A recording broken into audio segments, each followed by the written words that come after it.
ஓகேங்களா? இன்னைக்கு ஏன்னா அப்ராட்ல இருக்க ஒரு காலேஜையோ, அப்ராட்ல இருக்க ஒரு யுனிவர்சிட்டியோ வந்து ஒரு பேரண்ட் வந்து ஃபிசிக்கலா டைரக்ட்டா போய் பார்க்கக்கூடிய ஆப்பர்ச்சுனிட்டி வந்து நெறைய பேத்துக்கு கம்மி. ஃபாரின்னு வர்றாங்கன்னா, அவங்களுக்கு வந்து பார்த்தீங்கன்னா, ஒரு நல்ல இன்ஃப்ராஸ்ட்ரக்சர் கிடைக்கணும். 2வது வந்து பார்த்தீங்கன்னா, அவங்களுக்கு அந்த எஜுகேஷன் குவாலிட்டி இருக்கணும். ஸோ இந்த மாரி விஷயத்தோட ஒரு பெரிய எக்ஸ்பெக்டேஷனோட தான் அவங்க ஸ்டூடண்ட்ஸ் வந்து நம்மகிட்ட வருவாங்க. ஸோ அப்போ அந்த மாரி சூழ்நிலைக்கு நம்மகிட்ட வர்றப்போ, அந்த மாரி விஷயங்கள ஃபர்ஸ்ட்டு நாம செக் பண்ணணும். டபுள் செக் நம்ம பண்ணிட்டு, அதுக்கப்புறம் தான் நம்ம வந்து ஸ்டூடண்ட்ஸ்க்கு சஜெஸ்ட் பண்ணணும். ஸோ அப்படின்ற விஷயங்கள் எல்லாத்தையுமே அதில் என்னென்ன பேராமீட்டர்ஸ் இருக்குது. இப்போ ஈவன் வந்து பார்த்தீங்கன்னா, இப்போ மெடிக்கல் காலேஜ் இருக்குது. இப்போ நாங்கள் பண்ணுறது ரஷ்யான்னு வச்சுப்போமே ஃபார் எக்ஸாம்பிள். அதில் வந்து பார்த்தீங்கன்னா, எவ்வளோ காலேஜ் வந்து பார்த்தீங்கன்னா இந்தியன் கவர்மெண்ட்டோட ரெகக்னிஷேஷனுக்கு கீழே வருது.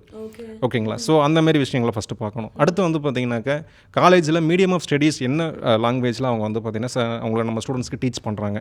ஏன்னா ஆஸ் பர் என்எம்சியோட நார்ம்ஸ் படி பார்த்தீங்கன்னா, அவங்க மீடியம் ஆஃப் ஸ்டடீஸ் வந்து இங்கிலீஷில் படிக்காமல் அவங்க வந்து பார்த்தீங்கன்னா இங்கே மெடிக்கல் கோர்ஸ் வந்து படிச்சுட்டு இங்கே இந்தியாவுக்குள்ளே வராங்கன்னா அவங்க வந்து சர்வீஸ் பண்ண முடியாது. ஸோ இந்தமாரி நிறைய விஷயங்கள் இருக்குது.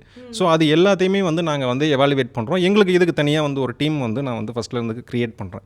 ஸோ ஃப்ரம் த பிகினரில் நானே தான் எல்லா விஷயங்களும் பண்ணினேன். இன்றைக்கி வந்து பார்த்தீங்கன்னா அதுக்கு தனியாக ஒரு டீம் செட்டப் பண்ணி அந்த டீம் வந்து பார்த்தீங்கன்னா இந்த விஷயங்கள் எல்லா பேராமீட்டர்ஸும் இருக்கா, இது எல்லாமே வந்து பார்த்தீங்கன்னா நம்மளோட ஆஸ் பர் கைட்லைன்ஸ் படி தான் வருதா அப்படின்ற எல்லா விஷயங்களையும் வெரிஃபை பண்ணிவிட்டு, ஸோ அதுலேயுமே வந்து பார்த்தீங்கன்னா ஆல்ரெடி ஏதாவது அங்கே படிக்கக்கூடிய ஸ்டூடெண்ட்ஸோட ரிவ்யூஸு, ஃபீட்பேக்ஸு இது எல்லாத்தையும் நாங்கள் கலெக்ட் பண்ணிட்டு தான் அந்தமாரி யூனிவர்சிட்டிஸ்க்கு மட்டும் தான் நாங்கள் அட்மிஷன்ஸ் பண்ணுறோம்.